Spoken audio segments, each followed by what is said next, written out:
Panas matahari siang itu terasa menyengat di pinggir jalan. Putri, wanita berusia 36 tahun, sedang menuang es teh ke dalam gelas plastik. Ia melayani pembeli dengan senyum yang tetap ramah, meski peluh membasahi wajahnya.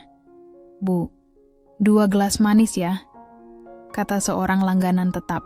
"Baik, tunggu sebentar," jawab Putri sambil menata gelas. Tangannya cekatan, hasil dari kebiasaan bertahun-tahun berjualan di sana. Di balik senyumnya, Putri menyimpan banyak pikiran. Ia sudah menikah 5 tahun dengan Johan, pria yang dulu ia percaya bisa jadi sandaran hidup. Tapi belakangan Johan jarang bekerja. Ia sering menghabiskan waktu di rumah, sementara Putri yang menanggung sebagian besar kebutuhan. Malam harinya, ketika Putri pulang membawa hasil jualan, Johan duduk di ruang tamu sambil memainkan ponsel. "Cuma segini hasilnya?" tanya Johan datar. "Lumayan, Bang. Besok mungkin lebih ramai," jawab Putri lembut. Johan hanya mengangguk tanpa menatap. Putri tidak pernah membalas dengan marah. Ia tahu Johan sedang kehilangan semangat hidup karena beberapa kali gagal kerja, tapi di dalam hati ia merasa lelah. Ia ingin kehidupan yang lebih baik, tapi belum tahu caranya. Suatu sore, seorang pria paruh baya datang ke lapak Putri. Namanya Pak Rahman, paman dari pihak ayah yang sudah lama tidak ditemuinya. "Putri, kamu masih ingat paman?" tanyanya sambil tersenyum. Putri sempat kaget, lalu tersenyum pelan.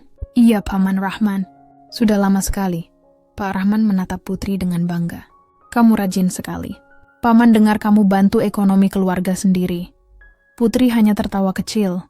"Ya beginilah, Paman. Yang penting halal." Pak Rahman mengangguk.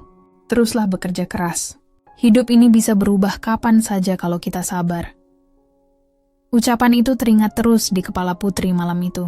Kata-kata sederhana, tapi seperti membuka sesuatu dalam pikirannya. Ia mulai berpikir untuk mencoba hal lain selain berjualan. Ia ingin mencari peluang yang lebih baik. Beberapa minggu kemudian, pelanggan yang sering membeli es tehnya menceritakan tentang trading online. "Sekarang banyak ibu rumah tangga bisa hasil jutaan cuma lewat ponsel," kata pelanggan itu.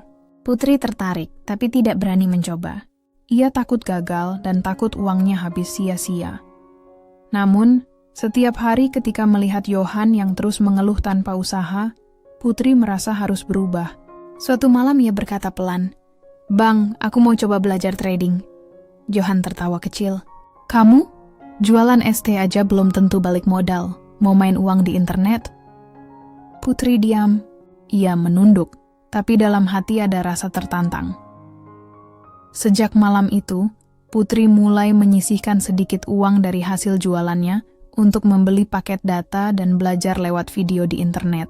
Ia mencatat, membaca, dan mencoba memahami sedikit demi sedikit. Ia tidak tahu kemana arah hidupnya akan pergi.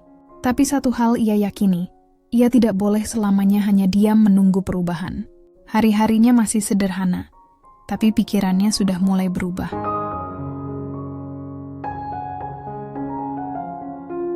Dan di suatu sore yang tenang, saat ia menatap segelas es teh di tangannya, Putri berbisik pelan, "Kalau memang ada jalan untuk sukses, aku akan cari sendiri." Itu hari pertama Putri mulai percaya bahwa hidupnya bisa berubah, meski tidak tahu seberapa jauh langkah itu akan membawanya. "Kalau memang ada jalan untuk sukses, aku akan cari sendiri." Kalimat itu terus terulang di kepala Putri sejak sore itu. Setiap pagi sebelum membuka lapak es teh, ia menyempatkan diri menonton video pembelajaran di ponselnya. Ia tidak sepenuhnya mengerti, tapi setiap hari ia mencoba memahami sedikit demi sedikit. Suatu malam, Putri kembali membuka catatannya. Di meja kecil di dapur, ia menulis angka-angka sambil menggigit ujung pulpen. "Kalau aku sabar dan teliti, mungkin bisa jadi penghasilan tambahan," gumamnya. Namun belum lama ia belajar, Johan masuk ke dapur. "Kamu ngapain sih tiap malam lihat layar ponsel?" "Lihat aja, nanti malah kena tipu," ujarnya sambil mengambil segelas air. Putri menoleh pelan. "Aku lagi belajar, Bang. Siapa tahu nanti bisa bantu tambah penghasilan." Johan menghela napas panjang. "Udahlah, Put. Kita ini bukan orang kaya. Jangan halu pengen jadi pengusaha." Putri diam. Ia tidak membantah, hanya menatap layar ponsel lagi. Dalam hatinya ia tahu Johan tidak percaya pada dirinya, tapi itu tidak membuatnya berhenti. Hari demi hari berlalu. Di sela berjualan, Putri tetap belajar. Kadang ia membawa buku catatan dan menulis sambil menunggu pembeli datang. Beberapa pelanggan mulai memperhatikan perubahan sikapnya. "Sekarang sering melamun ya, Bu?" canda salah satu langganan. Putri tertawa kecil. "Enggak, cuman lagi belajar sesuatu." Suatu sore, Pak Rahman datang lagi. Ia membeli es teh dan duduk di bangku kecil di depan lapak. "Paman dengar kamu belajar trading?" tanya Pak Rahman sambil menyeruput minumannya. Putri mengangguk malu-malu. "Iya, Paman, masih belajar. Belum tahu berhasil atau tidak." Pak Rahman tersenyum.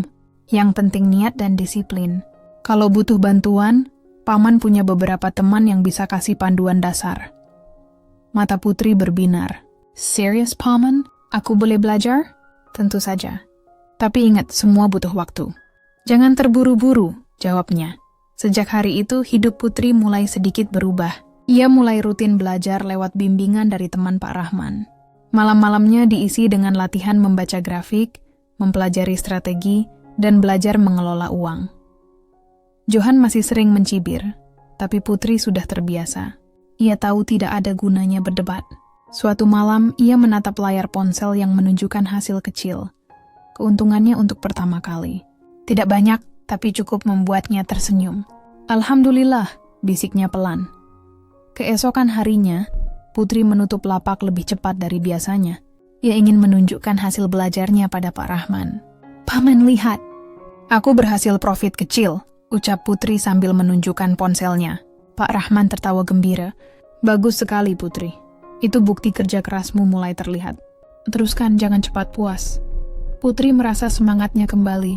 Untuk pertama kalinya setelah lama, ia percaya bahwa masa depannya bisa berubah tanpa bergantung pada Johan. Malamnya, Putri duduk di teras rumah sambil memandangi langit. Johan sudah tertidur. Ia menatap ponsel di tangannya, lalu menulis satu kalimat kecil di catatannya. Setiap langkah kecil tetap berarti, asal tidak berhenti. Ia tidak tahu bahwa langkah kecil itu akan menuntunnya menuju kehidupan yang sama sekali berbeda.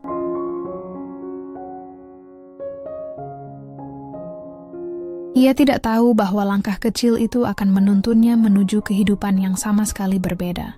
Beberapa bulan berlalu sejak Putri mulai belajar trading.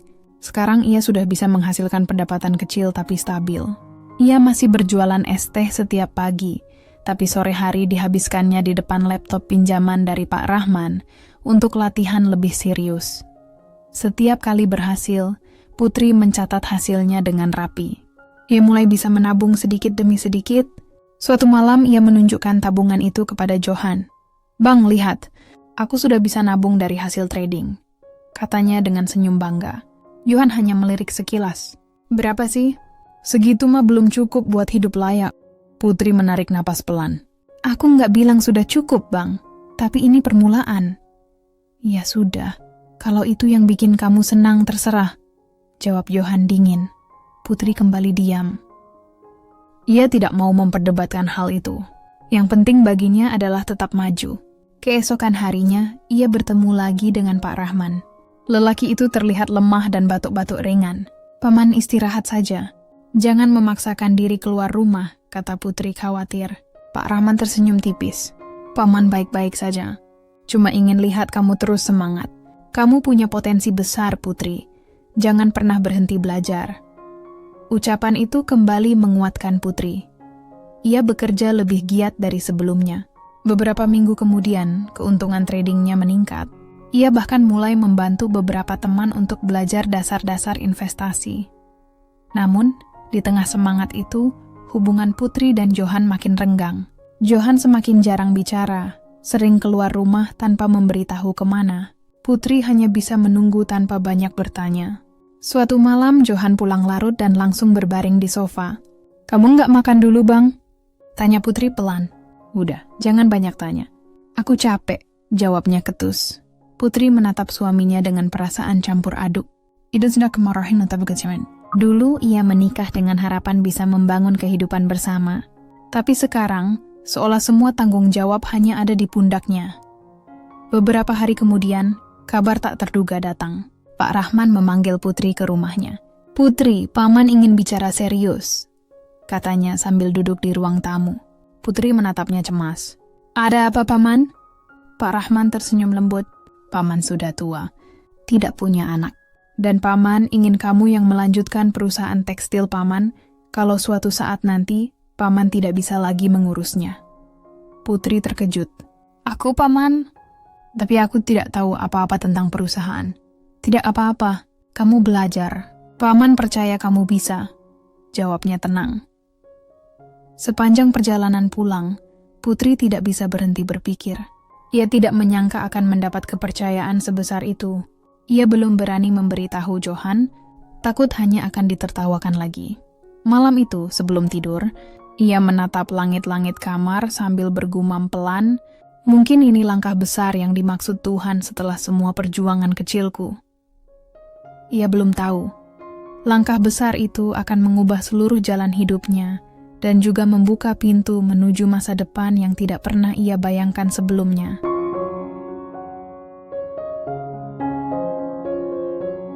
Ia belum tahu, langkah besar itu akan mengubah seluruh jalan hidupnya dan juga membuka pintu menuju masa depan yang tidak pernah ia bayangkan sebelumnya. Beberapa minggu setelah pertemuan itu, Putri makin sering membantu Pak Rahman di kantor tekstil.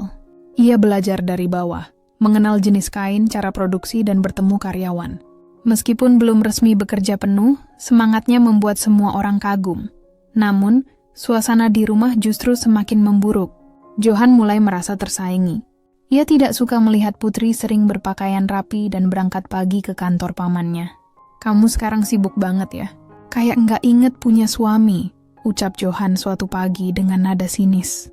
Putri menatapnya tenang. "Aku cuma bantu Paman. Dia lagi butuh tenaga. Lagi pula ini kesempatan belajar." "Belajar apa? Jadi bos?" "Jangan mimpi tinggi-tinggi, Put. Kamu itu cuma penjual es teh," sindir Johan sambil menutup pintu kamar dengan keras. Kata-kata itu menusuk hati Putri, tapi ia memilih diam. Ia tahu percuma menjelaskan pada seseorang yang sudah tidak mau mendengarkan. Hari demi hari, Putri semakin fokus belajar. Ia mulai dipercaya mengatur keuangan harian perusahaan. Pak Rahman sering memuji ketelitiannya. Sampai suatu hari, ketika Putri pulang lebih malam dari biasanya, Johan sudah menunggunya di ruang tamu. Wajahnya tegang. "Kamu dari mana?" tanyanya dingin. "Dari kantor Paman. Ada laporan yang harus diselesaikan." "Udah bohong aja. Jangan pura-pura sibuk kerja. Aku tahu kamu senang karena bisa dekat sama orang-orang kaya." Putri terdiam. Ia tidak menyangka tuduhan seperti itu akan keluar dari mulut suaminya. "Bang, aku cuma kerja dan belajar." "Aku nggak pernah macem-macem," jawabnya pelan. Johan berdiri, menatapnya dengan emosi. "Aku nggak tahan hidup begini. Kamu makin sok tahu, makin sibuk, makin nggak butuh aku. Udah, kita cerai aja." Suasana rumah mendadak sunyi. Putri tidak langsung menjawab. Air matanya menetes tanpa ia sadari.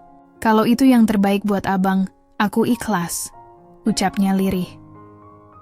Beberapa hari kemudian, mereka resmi berpisah.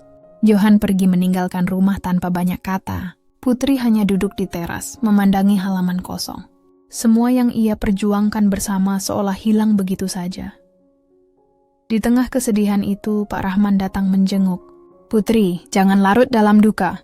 Kadang Tuhan menutup satu pintu supaya kamu bisa melihat pintu lain yang lebih besar," katanya menenangkan. Putri mengangguk pelan. "Aku cuma takut sendirian, Paman." "Paman gak akan ninggalin kamu. Fokus saja pada masa depan," jawab Pak Rahman sambil menepuk bahunya. Hari-hari setelah perceraian berjalan berat, tapi perlahan Putri belajar menerima kenyataan. Ia menenggelamkan diri dalam pekerjaan di perusahaan tekstil.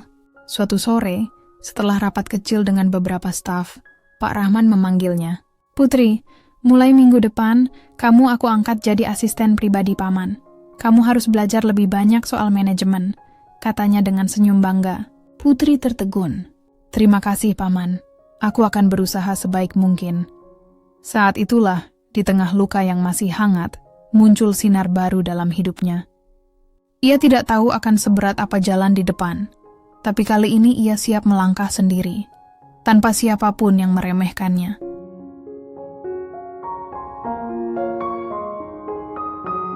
Tapi kali ini ia siap melangkah sendiri, tanpa siapapun yang meremehkannya. Sejak hari itu, Putri benar-benar menepati ucapannya. Ia datang lebih awal ke kantor, belajar lebih banyak, dan membantu Pak Rahman dalam segala urusan administrasi. Semua orang di perusahaan mulai mengenalnya sebagai wanita yang disiplin dan teliti. Walau masih sering merasa sepi, Putri mulai menikmati rutinitas barunya. Ia sadar, bekerja membuatnya merasa hidup lagi. Pak Rahman pun semakin mempercayainya. Ia sering mengajak Putri ikut dalam rapat bersama manajer, bahkan memberi kesempatan untuk menyampaikan pendapat. "Putri, kalau kamu jadi kepala keuangan, apa yang akan kamu ubah?" tanya Pak Rahman dalam salah satu rapat. Putri berpikir sejenak lalu menjawab, "Saya ingin semua laporan dibuat terbuka dan rapi, Paman, supaya setiap divisi bisa saling percaya." Semua peserta rapat mengangguk, dan Pak Rahman tersenyum bangga. Namun, tak semua orang menyukai keberadaan Putri. Ada beberapa karyawan lama yang merasa tidak nyaman karena Putri dianggap terlalu cepat naik posisi.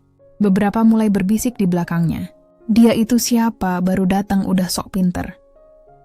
"Iya, katanya cuma bekas penjual es teh. Masa bisa ngatur perusahaan?" Putri mendengar desas-desus itu. Tapi ia memilih diam. Ia tahu, hanya kerja keras yang bisa menjawab semua tuduhan. Di luar jam kerja, Putri tetap aktif menjadi trader. Ia sudah benar-benar mahir. Dari keuntungan yang stabil, ia membeli laptop baru dan mulai membantu pelatihan kecil bagi ibu rumah tangga yang ingin belajar seperti dirinya dulu. Suatu sore, setelah rapat panjang, Pak Rahman memanggil Putri ke ruangannya. "Putri, Paman senang lihat perkembanganmu. Tapi Paman juga harus jujur. Kondisi kesehatan Paman mulai menurun. Mungkin sebentar lagi kamu harus siap memegang tanggung jawab lebih besar," katanya dengan nada tenang. Putri langsung menatapnya serius. "Saya siap, Paman. Apapun yang Paman butuhkan, saya akan bantu." Pak Rahman tersenyum. Paman percaya itu. Beberapa bulan kemudian, kabar mengejutkan datang. Pak Rahman menyerahkan dokumen resmi bahwa seluruh saham perusahaan tekstil akan diwariskan kepada Putri bila ia sudah tidak mampu memimpin lagi. Putri tidak bisa menahan air mata haru. "Paman, saya tidak pantas menerima sebesar ini." "Kamu pantas, Putri, karena kamu bekerja dengan hati. Dan Paman ingin perusahaan ini dijaga oleh orang yang tulus," jawabnya lembut. Sejak saat itu, Putri resmi menjadi penerus yang disiapkan untuk memimpin perusahaan. Namun berita itu justru memancing banyak reaksi dari luar. Beberapa orang di kantor mulai meragukan keputusan tersebut. Ada yang mengatakan Putri hanya mengaku-ngaku pewaris. Ada pula yang menuduhnya merebut posisi dengan cara licik. Putri mencoba menahan diri, meski hatinya terasa berat. Ia fokus pada pekerjaan, berusaha menunjukkan bahwa dirinya memang layak. Namun gosip semakin menyebar, bahkan sampai ke telinga Johan. Lewat pesan singkat, Johan menulis, "Dengar-dengar kamu sekarang ngaku-ngaku jadi CEO? Lucu banget. Dulu jual es teh aja nggak laku. Sekarang mau ngatur perusahaan. Mimpi tinggi, ya." Putri menatap layar ponsel lama. Tangannya bergetar, tapi ia tidak membalas. Ia hanya menghapus pesan itu, menarik napas panjang, dan kembali menatap tumpukan berkas di meja.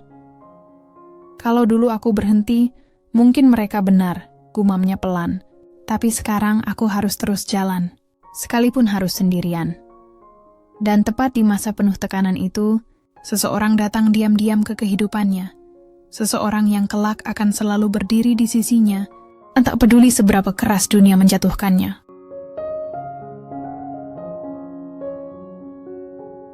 Seseorang datang diam-diam ke kehidupannya. Seseorang yang kelak akan selalu berdiri di sisinya, tak peduli seberapa keras dunia menjatuhkannya. Pria itu bernama Arka, salah satu manajer senior di perusahaan tekstil. Sosoknya tenang, pekerja keras, dan jarang bicara.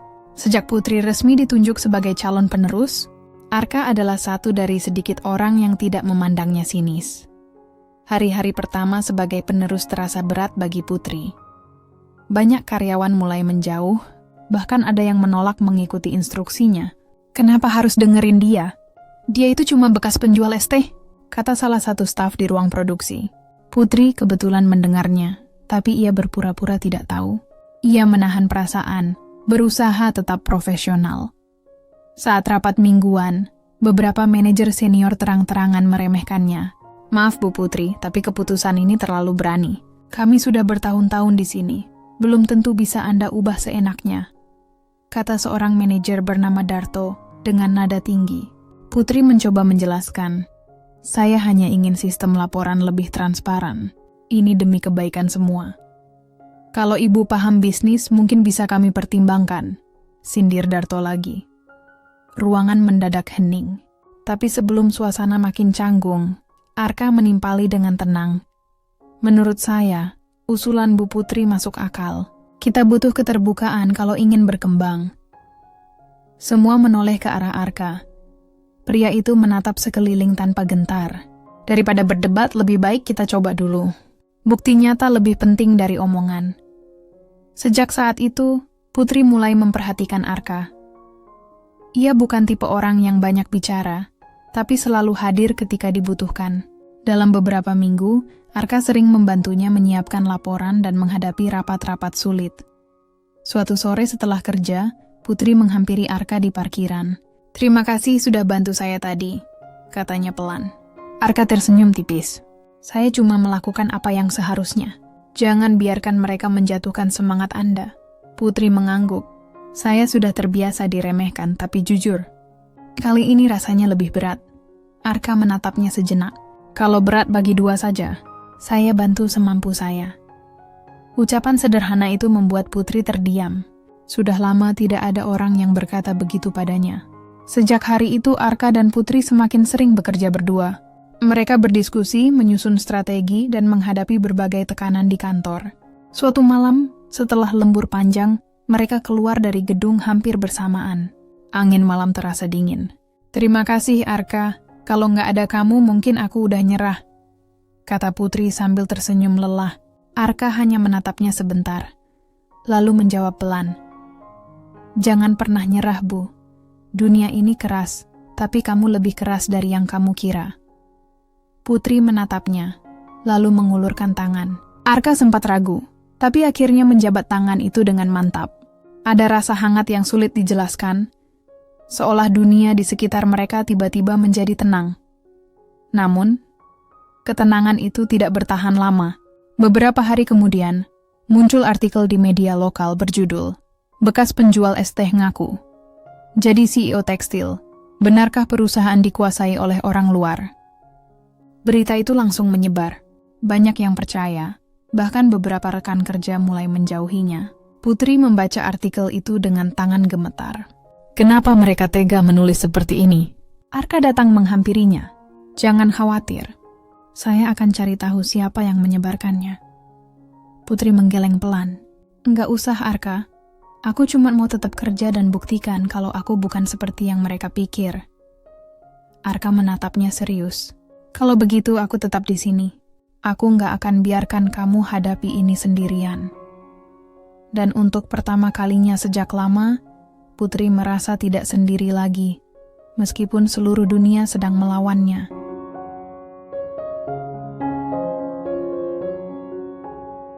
Meskipun seluruh dunia sedang melawannya. Hari-hari setelah berita itu menjadi masa paling berat bagi Putri. Banyak rekan kerja yang mulai menghindar. Beberapa pelanggan lama perusahaan bahkan menghubungi kantor, mempertanyakan apakah benar perusahaan kini dipegang oleh mantan penjual es teh. Putri tetap datang setiap pagi dengan kepala tegak. Ia berusaha menjalankan pekerjaannya seperti biasa. Namun ke dalam setiap rapat, tatapan sinis tak bisa ia hindari. "Kalau ibu benar-benar CEO, coba buktikan kalau perusahaan nggak turun omzetnya," sindir Darto di depan semua staf. Putri menatapnya tenang. "Baik, Pak Darto. Kalau dalam 3 bulan ke depan omzet naik, saya harap tidak ada lagi yang meragukan saya." Suasana ruangan hening. Tak ada yang berani menanggapi. Usai rapat, Putri menatap layar laptopnya dengan mata letih. Ia sadar tantangan itu berat, tapi sebelum ia larut dalam pikiran, suara lembut terdengar dari belakang. "Kalau kamu butuh bantuan, aku siap," kata Arka sambil menaruh segelas kopi di mejanya. Putri menatapnya dan tersenyum tipis. "Terima kasih, Arka." Rasanya cuma kamu yang masih percaya sama aku. Arka menatapnya serius. Bukan cuma percaya, Putri. Aku tahu kamu memang pantas di posisi ini. Hari-hari berikutnya mereka bekerja berdua. Arka membantu menganalisis laporan keuangan, sementara Putri mencari cara memperbaiki sistem distribusi. Malam-malam lembur membuat mereka semakin dekat. Kadang mereka berbagi cerita ringan, kadang hanya duduk diam menikmati kopi di ruang rapat yang sudah kosong. Suatu malam, hujan turun deras. Listrik di kantor sempat padam beberapa menit. Dalam kegelapan, Putri tanpa sengaja menggenggam tangan Arka karena terkejut mendengar suara petir. "Maaf," katanya cepat sambil melepaskan genggamannya. Arka tersenyum samar. "Enggak apa-apa. Kadang takut itu wajar. Yang penting kamu nggak sendirian." Mereka berdua tertawa kecil, lalu melanjutkan pekerjaan saat listrik kembali menyala. Namun, di luar kantor, gosip semakin meluas. Ada pihak yang sengaja menyebarkan kabar bahwa Putri memanipulasi keputusan Pak Rahman agar mendapat warisan. Bahkan Johan ikut memperkeruh keadaan dengan memposting status sindiran di media sosial. Dulu cuma jual es teh, sekarang ngaku-ngaku CEO. Dunia memang aneh. Putri membaca status itu malam hari sebelum tidur. Ia tidak menangis, tapi dadanya sesak. Ia mematikan ponsel dan menatap langit-langit kamar. Kenapa orang begitu mudah menilai tanpa tahu apa yang sebenarnya terjadi? Keesokan paginya, ia kembali ke kantor dengan senyum yang dipaksakan. Di depan pintu ruangannya, sudah ada Arka menunggu. Berita itu makin ramai. "Kamu nenggak apa-apa?" tanya Arka khawatir. Putri menggeleng pelan. "Aku baik-baik saja. Aku cuma ingin bekerja dan membuktikan semuanya salah." Arka menatapnya beberapa detik, lalu berkata, "Kalau begitu, aku tetap di samping kamu, apapun yang terjadi." Hari itu, untuk pertama kalinya Putri benar-benar merasa kuat lagi. Ia tidak tahu apakah ini yang disebut dukungan atau mungkin awal dari sesuatu yang lebih dalam. Tapi yang pasti, setiap kali Arka berada di dekatnya, semua tekanan terasa lebih ringan. Sore harinya, ketika mereka berjalan keluar kantor, Arka berkata pelan, "Putri, kamu tahu nggak? Orang yang tulus nggak perlu banyak bicara untuk terlihat kuat. Kamu salah satunya." Putri hanya tersenyum dan menunduk. "Terima kasih, Arka. Kalau bukan karena kamu, mungkin aku sudah menyerah." Langit sore itu terlihat cerah setelah hujan reda. Dan tanpa mereka sadari, dari hubungan kerja yang sederhana itu, tumbuh perasaan yang perlahan mengisi kekosongan di hati keduanya, meskipun badai yang lebih besar sedang menunggu di depan. Dan benar saja, badai itu datang lebih cepat dari yang Putri kira. Dalam 2 minggu, gosip tentang dirinya semakin liar. Sejumlah media online menulis artikel negatif. Bahkan ada yang menyebut bahwa Putri memalsukan dokumen warisan agar bisa menguasai perusahaan. Akibatnya, kepercayaan beberapa rekan bisnis mulai goyah. Beberapa kontrak besar ditunda, dan angka penjualan mulai menurun. Di tengah situasi genting itu, Pak Rahman sedang menjalani perawatan intensif dan tidak bisa turun langsung membantu. Semua tanggung jawab ada di pundak Putri. Di ruang kerjanya, Putri menatap grafik penjualan yang menurun. Tangannya menggenggam pena dengan kuat. "Aku nggak boleh kalah sekarang," gumamnya. Arka masuk ke ruangan dengan wajah serius. "Kita harus adakan rapat darurat, Putri. Kalau nggak segera bertindak, semua bisa runtuh." Putri mengangguk cepat.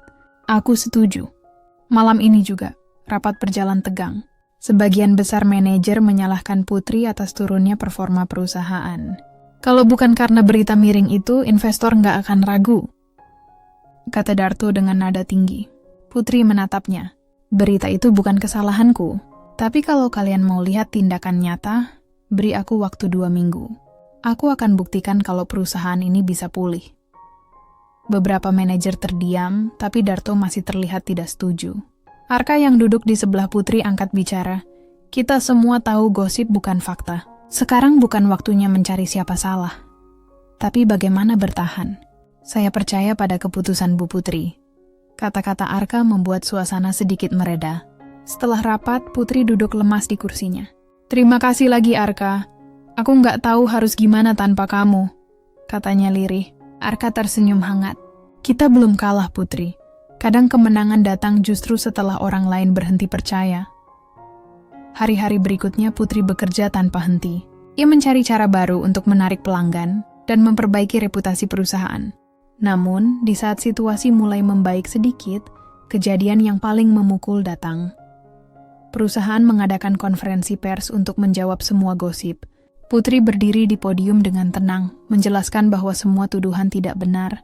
Tapi di tengah acara itu, seseorang yang tak diundang datang. Johan.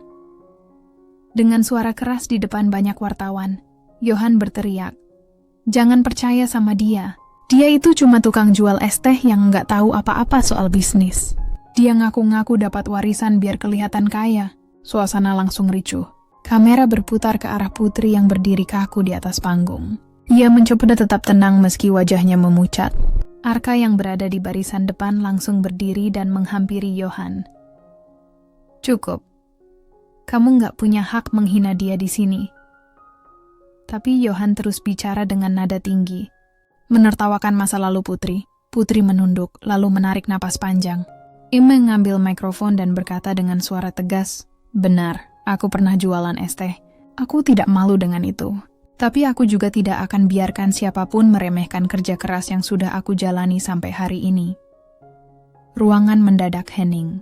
Beberapa wartawan mulai berhenti menulis dan menatapnya kagum. Johan tidak berkata apa-apa lagi, hanya menatap Putri dengan ekspresi tidak percaya sebelum akhirnya pergi dengan wajah kesal. Setelah acara selesai, Putri keluar dari ruangan dengan langkah gontai. Di luar pintu, Arka sudah menunggunya. Tanpa banyak bicara, Arka memegang bahu Putri dan berkata pelan, "Kamu luar biasa. Kamu berani menghadapi semua tanpa menunduk." Putri tersenyum samar, lalu memeluk Arka dengan mata berkaca-kaca. "Aku cuma lelah, Arka. Tapi aku lega karena masih ada yang percaya padaku."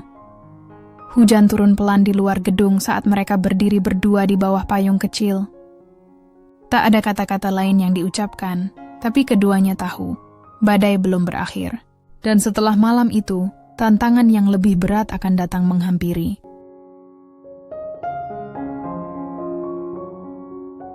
Dan setelah malam itu, tantangan yang lebih berat datang menghampiri. Keesokan harinya, Putri menerima kabar buruk. Salah satu investor besar menarik dananya dari perusahaan. Keputusan itu membuat keuangan terguncang hebat.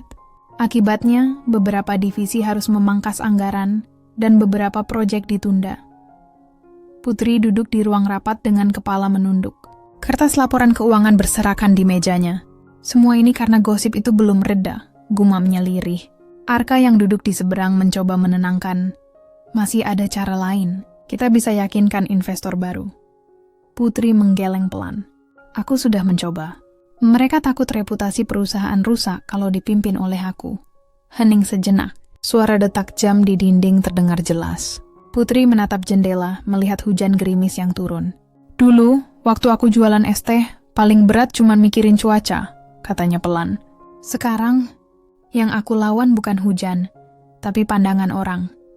Arka mendekat dan duduk di kursi sebelahnya. "Putri, kamu sudah sejauh ini. Jangan berhenti sekarang. Kadang satu langkah lagi bisa mengubah segalanya." Putri menatapnya, dan untuk pertama kali, ia benar-benar terlihat lelah. Tapi tatapan Arka membuatnya merasa sedikit lebih kuat.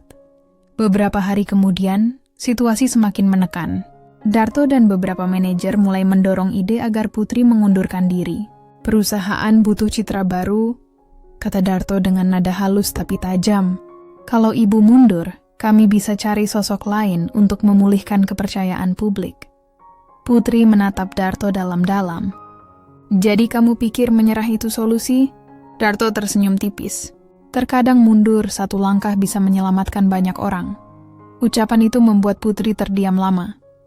Setelah rapat selesai, ia kembali ke ruangannya dan duduk sendiri.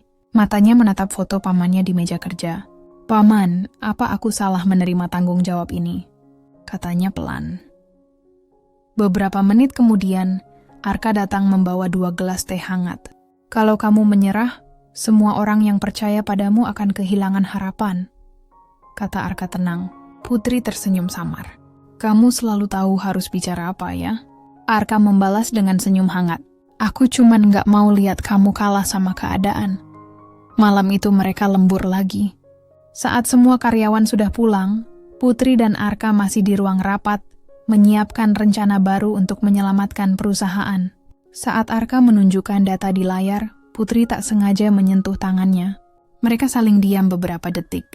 Maaf, ucap Putri pelan. Arka menggeleng. Jangan minta maaf. Aku senang masih bisa ada di sini buat kamu. Waktu berlalu tanpa terasa. Menjelang tengah malam, lampu kantor hanya tinggal satu yang menyala. Putri menatap Arka yang tertidur di kursi dengan kepala bersandar di tangan. Senyum kecil muncul di wajahnya. Terima kasih, Arka. Kamu gak pernah pergi, bisiknya. Namun ketenangan itu tidak bertahan lama. Esok paginya, berita baru menyebar. Darto mengadakan rapat tanpa sepengetahuan Putri dan berencana meminta Dewan Direksi mencopot Putri dari jabatan CEO. Putri membaca laporan itu dari sekretarisnya. Tubuhnya menegang, tapi kali ini ia tidak menangis.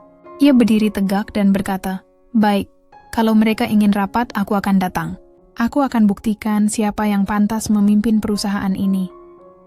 Arka yang mendengar kabar itu langsung menghampirinya. "Aku ikut kamu. Jangan hadapi mereka sendirian." Putri menatapnya dengan tatapan tegas tapi lembut. "Terima kasih, Arka. Aku butuh kamu di sisiku. Sekarang lebih dari sebelumnya." Hari itu, langkah Putri menuju ruang rapat terasa seperti berjalan ke medan perang. Tapi kali ini, ia tidak lagi takut. Ia tahu siapa dirinya dan siapa yang ada di sampingnya. Dan di ujung lorong, suara gemuruh tepuk tangan samar terdengar dari dalam ruangan.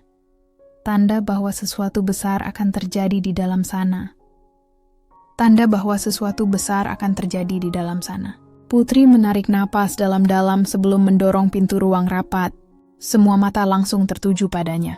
Di ujung meja duduk para anggota dewan, sementara Darto tampak memimpin pembicaraan dengan ekspresi yakin. "Oh, Bu Putri sudah datang," ucap Darto dengan nada datar. "Kebetulan, kita sedang membahas posisi ibu di perusahaan ini." Putri menatapnya tanpa gentar. "Bagus. Saya juga punya sesuatu yang ingin saya sampaikan." Arka masuk beberapa langkah di belakangnya, membawa map berisi laporan keuangan terbaru. Ia duduk di sisi Putri, siap membantu kapanpun dibutuhkan. Darto berdiri dan mulai bicara. Kinerja perusahaan menurun tajam, citra publik hancur, dan kepercayaan investor menurun. Kami berpikir, mungkin sudah waktunya perusahaan dipimpin oleh orang yang lebih berpengalaman. Putri menatap langsung ke arah Dewan. Benar, beberapa bulan terakhir perusahaan memang mengalami tekanan berat. Tapi tidak ada yang bisa menyangkal bahwa di tengah semua itu, kami masih bertahan. Dan semua laporan keuangan yang saya punya menunjukkan arah pemulihan. Ia menyerahkan berkas ke meja Dewan. Arka membantunya menampilkan grafik di layar proyektor. Dalam 3 minggu terakhir, penjualan meningkat 12%. Beberapa klien yang sempat mundur kini kembali bekerja sama. Itu bukan keberuntungan, tapi hasil kerja keras seluruh tim. Beberapa anggota dewan mulai saling berbisik. Darto tampak gugup, tapi masih berusaha tersenyum. "Angka bisa dibuat, Bu Putri," katanya sinis. Putri menatapnya tajam. "Angka bisa dibuat kalau orangnya tidak jujur. Tapi saya tidak seperti itu, Pak Darto." Arka kemudian berdiri.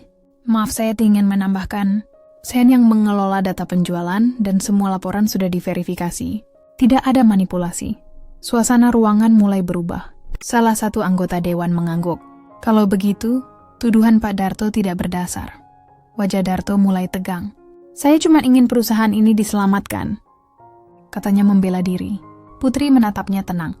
"Kamu tidak ingin menyelamatkan perusahaan, Darto. Kamu ingin menyelamatkan posisimu." Kata-kata itu membuat ruangan hening. Semua menatap ke arah Darto yang mulai kehilangan kendali. Dalam tekanan, ia tanpa sengaja berteriak, "Kamu bahkan bukan CEO yang sah. Aku tahu kamu cuma pakai surat warisan palsu." Putri tidak bereaksi. Ia mengambil satu map tebal dari tasnya dan menaruhnya di meja.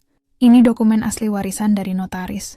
Disahkan langsung oleh pengadilan, dan salinannya sudah dikirim ke dewan sejak minggu lalu. Saya tidak pernah memalsukan apapun. Arka memproyeksikan salinan dokumen itu di layar. Semua anggota dewan memeriksa dengan seksama. Ketua dewan lalu berkata dengan nada tegas, "Semua bukti menunjukkan Bu Putri adalah pemilik dan CEO sah perusahaan ini. Rapat hari ini berakhir. Darto, Anda dinonaktifkan sementara untuk investigasi internal." Darto tak percaya. Ia menatap Putri dengan wajah kesal lalu keluar ruangan tanpa bicara. Begitu pintu tertutup, Putri akhirnya menarik napas lega. Tangannya sedikit gemetar, tapi wajahnya tetap tenang. Arka menatapnya dan tersenyum bangga. "Kamu berhasil, Putri." Putri tersenyum kecil. "Kita berhasil, Arka. Tanpa kamu, aku mungkin sudah jatuh tadi." Setelah rapat, mereka berdua berjalan keluar bersama. Di lorong panjang itu, suasana terasa tenang untuk pertama kalinya setelah sekian lama. Putri berhenti sejenak menatap Arka dan berkata pelan, "Aku belum tahu ke depan akan seperti apa, tapi satu hal yang aku yakin. Kamu orang yang selalu aku percaya." Arka menatapnya lembut. "Aku nggak akan kemana-mana." Keduanya saling menatap. Lalu tanpa banyak kata, Arka menggenggam tangan Putri. Genggaman itu sederhana, tapi hangat. Putri merasakannya dalam hati. Perjuangan mereka baru saja membawa cahaya kecil setelah masa gelap yang panjang. Namun di sisi lain kota, seseorang menatap foto mereka berdua di layar ponsel, Johan. Ia mengepalkan tangan, wajahnya menunjukkan amarah yang belum padam. "Aku nggak akan biarkan dia bahagia semudah itu," gumamnya pelan. Badai baru tampaknya sedang menunggu di depan, meski Putri belum mengetahuinya.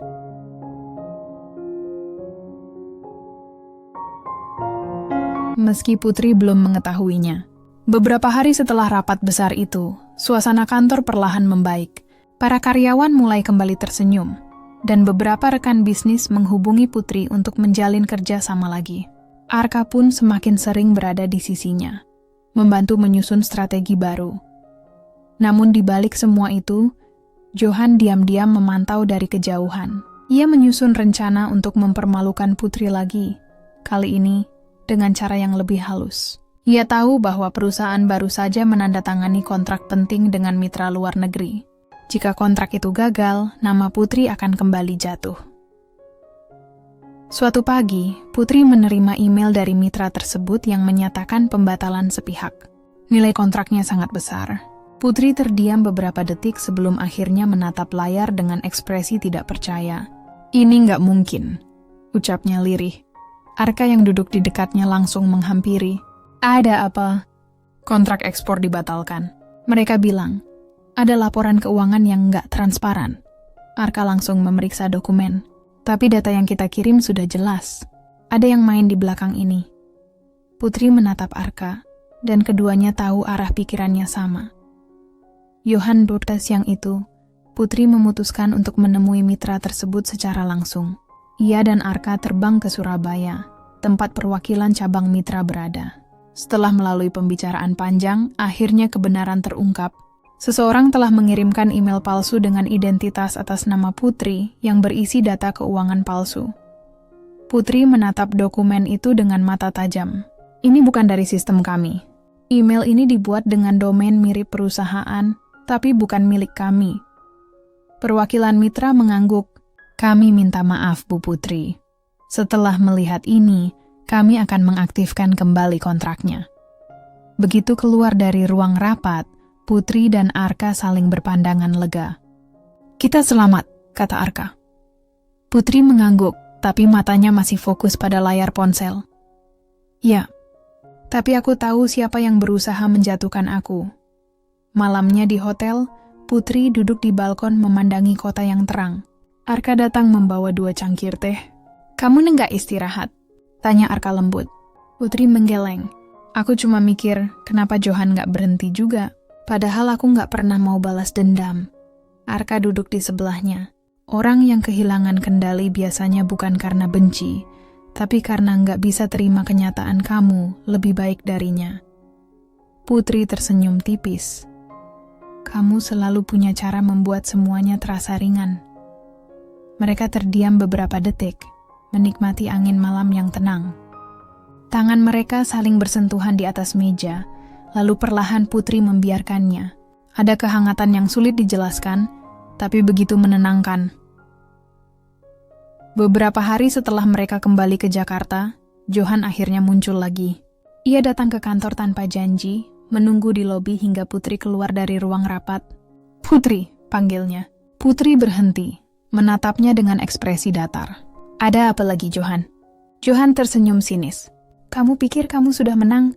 Semua ini belum selesai." Putri menatapnya dengan tenang. "Aku nggak tertarik menang atau kalah. Aku cuma ingin hidup tenang." "Tapi kamu nggak bisa tenang selama aku masih di sini," balas Johan dengan nada tajam. Arka muncul dari belakang, berdiri di sisi Putri. "Kamu sudah cukup membuat masalah. Kalau kamu datang bukan untuk bicara baik-baik, sebaiknya pergi." Johan melirik ke arah Arka dengan tatapan tidak suka. "Kamu pikir kamu siapa? Cuma bawahan yang numpang perhatian." Putri langsung menjawab tegas. "Dia orang yang selalu ada di saat aku jatuh. Dan kamu, orang yang pergi saat aku paling butuh dukungan." Kata-kata itu membuat Johan terdiam beberapa detik. Ia tersenyum miring lalu pergi tanpa berkata apa-apa lagi. Setelah Johan pergi, Arka menatap Putri khawatir. "Kamu nggak apa-apa?" Putri mengangguk pelan. "Aku baik-baik saja. Aku cuma capek menghadapi masa lalu yang nggak mau pergi." Arka menghela napas. "Kamu nggak sendirian, Putri. Aku di sini dan aku nggak akan pergi." Putri menatapnya, lalu tersenyum hangat. "Aku tahu. Terima kasih, Arka." Hari itu berakhir dengan perasaan lega, tapi Putri sadar, hidupnya masih belum sepenuhnya damai. Namun kali ini ia sudah tidak takut lagi, karena ia tahu ada seseorang yang selalu berdiri di sampingnya. Karena ia tahu ada seseorang yang selalu berdiri di sampingnya. Sejak hari itu, hidup Putri terasa sedikit lebih ringan. Ia bekerja dengan lebih tenang, meskipun sesekali bayangan masa lalu masih muncul. Perusahaan mulai stabil, bahkan beberapa media menulis kisah suksesnya sebagai inspirasi. Namun satu hal yang belum selesai adalah menghadapi Johan. Kali ini bukan dengan emosi, tapi dengan ketegasan. Suatu pagi, Putri mendapat undangan menghadiri seminar bisnis di mana Johan juga menjadi salah satu pembicara. Sekilas ia ragu untuk datang. Tapi setelah berpikir lama, ia menatap cermin dan berkata pada dirinya sendiri, "Sudah waktunya aku hadapi semuanya sampai tuntas." Hari seminar tiba. Putri mengenakan setelan sederhana berwarna biru muda. Ia tiba bersama Arka yang menemani di sisi kanan, berjalan dengan percaya diri melewati para peserta. Johan yang sedang berbicara di atas panggung sempat berhenti sejenak ketika melihatnya masuk. Setelah sesi Johan selesai, giliran Putri maju sebagai pembicara selanjutnya. Ruangan menjadi hening saat ia mulai berbicara. "Saya pernah menjual es teh di pinggir jalan. Saya pernah diremehkan oleh banyak orang, bahkan oleh orang yang dulu paling saya percaya. Tapi hari ini, saya berdiri di sini bukan untuk membalas siapapun. Saya hanya ingin menunjukkan bahwa tidak ada mimpi yang mustahil kalau kita mau bekerja keras." Tepuk tangan bergema di seluruh ruangan. Johan menatapnya dari kursi penonton. Ekspresinya sulit ditebak. Setelah acara selesai, ia menghampiri Putri di belakang panggung. "Kamu berubah banyak," katanya pelan. Putri tersenyum tenang. "Aku memang berubah. Tapi bukan untuk membuktikan apa-apa padamu. Aku berubah karena aku belajar dari apa yang kamu tinggalkan." Johan menunduk, lalu menghela napas panjang. "Aku akui dulu aku salah. Aku terlalu sombong, terlalu egois. Tapi kamu ternyata jauh lebih kuat dari yang aku pikir." Putri menatapnya tenang. "Aku sudah memaafkan kamu, Johan. Tapi bukan berarti aku lupa. Aku hanya nggak mau terus hidup di masa lalu." Beberapa detik hening, lalu Johan mengangguk kecil. "Semoga kamu bahagia, Putri." Putri tersenyum lembut. "Aku sudah bahagia." Saat ia berkata itu, Arka datang menghampiri, membawa botol air dan menyodorkannya pada Putri. Johan melihat keduanya, lalu tersenyum tipis dan pergi tanpa banyak kata. Setelah Johan benar-benar pergi, Putri menatap Arka dan berkata pelan, "Akhirnya selesai juga." Arka menatapnya dengan senyum hangat. Kamu hebat, Putri. Nggak semua orang bisa berdiri setegar itu di depan masa lalunya. Putri tertawa kecil. Kalau bukan karena kamu, mungkin aku masih terjebak di sana. Sore harinya, mereka duduk berdua di taman hotel tempat acara berlangsung. Angin berhembus lembut, dan matahari mulai turun perlahan. Arka menatap langit jingga di depan mereka. Kamu tahu, selama ini aku cuma pengen kamu sadar kalau kamu pantas bahagia. Putri menatapnya, kali ini dengan senyum yang penuh arti. Dan sekarang aku sadar, Arka, mungkin aku memang pantas bahagia. Bersama seseorang yang enggak pernah pergi. Mereka saling diam sejenak, lalu tanpa banyak bicara, Putri bersandar pelan di bahu Arka. Tidak ada janji besar, tidak ada kata cinta yang berlebihan. Hanya ketenangan, rasa aman, dan keyakinan bahwa perjalanan panjang mereka akhirnya tiba di tempat yang tepat. Hari itu, Putri menatap langit yang perlahan berubah gelap dan berbisik. Terima kasih, Tuhan. Aku sudah sampai di akhir perjuangan ini. Namun bagi Putri, akhir perjuangan bukan berarti berhenti. Itu adalah awal dari bab baru, hidup yang ia bangun sendiri, bersama orang yang selalu ada di sisinya.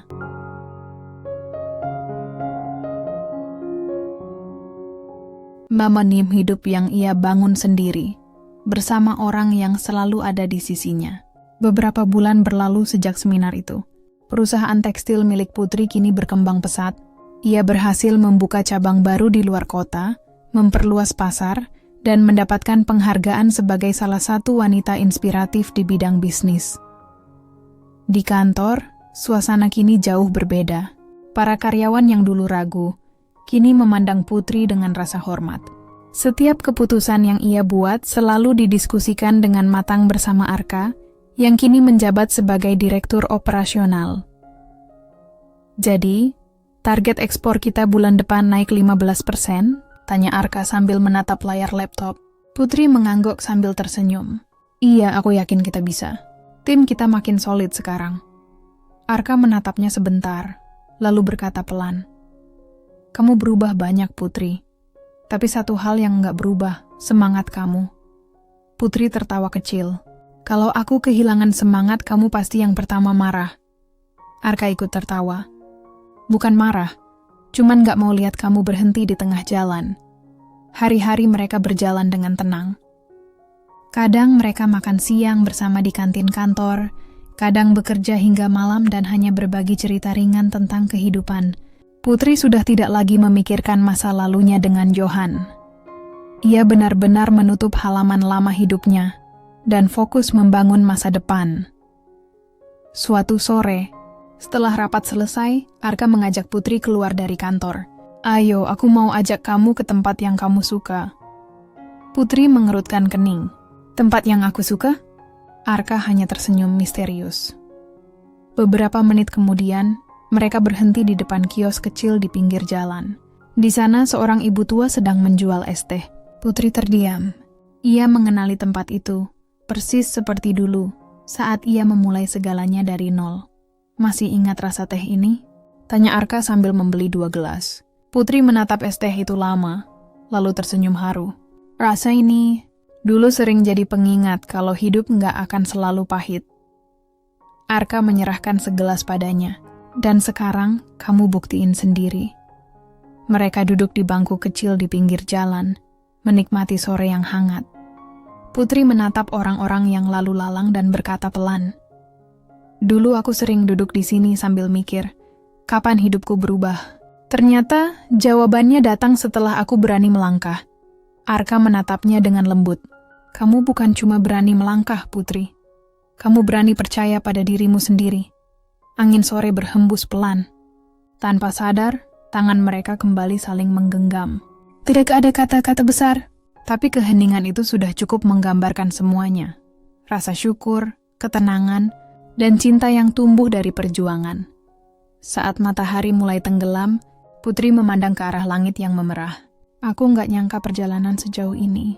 Tapi aku senang, karena aku bisa sampai di titik ini dengan caraku sendiri. Arka tersenyum. Dan kamu nggak sendirian, Putri. Putri menatapnya, lalu mengangguk pelan. Iya, sekarang aku tahu, aku nggak sendiri lagi. Malam itu mereka pulang dengan hati yang tenang. Tidak ada lagi beban masa lalu. Tidak ada lagi ketakutan tentang masa depan. Hanya dua orang yang saling percaya dan melangkah bersama. Satu langkah kecil menuju kebahagiaan yang sederhana, tapi nyata. Namun di dalam hati Putri, masih ada satu hal yang ingin ia sampaikan.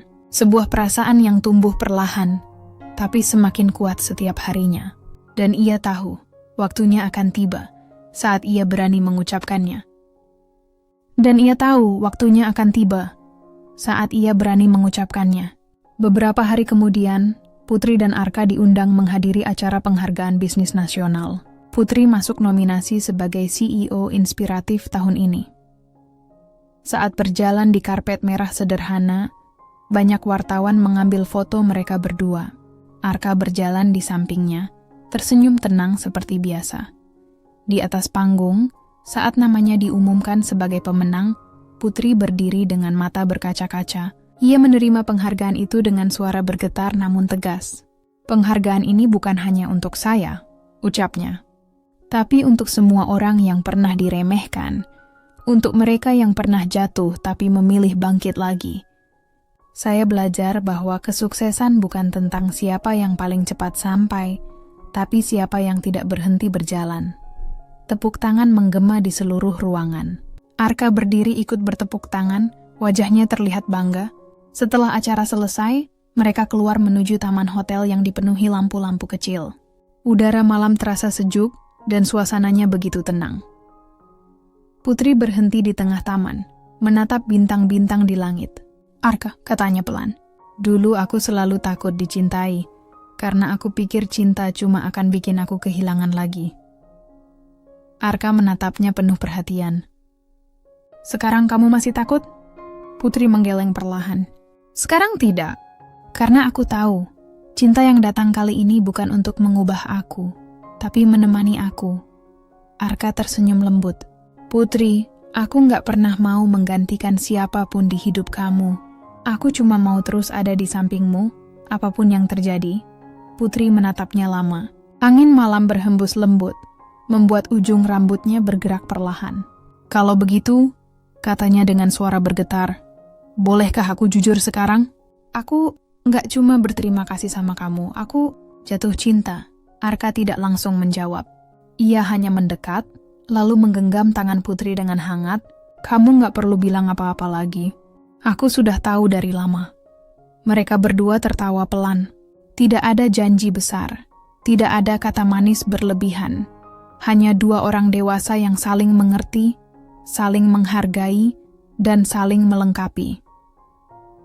Beberapa bulan kemudian, kehidupan Putri berjalan dengan damai. Ia tetap sibuk sebagai CEO, tapi kini ia tahu bagaimana menyeimbangkan pekerjaan dan kebahagiaan pribadinya.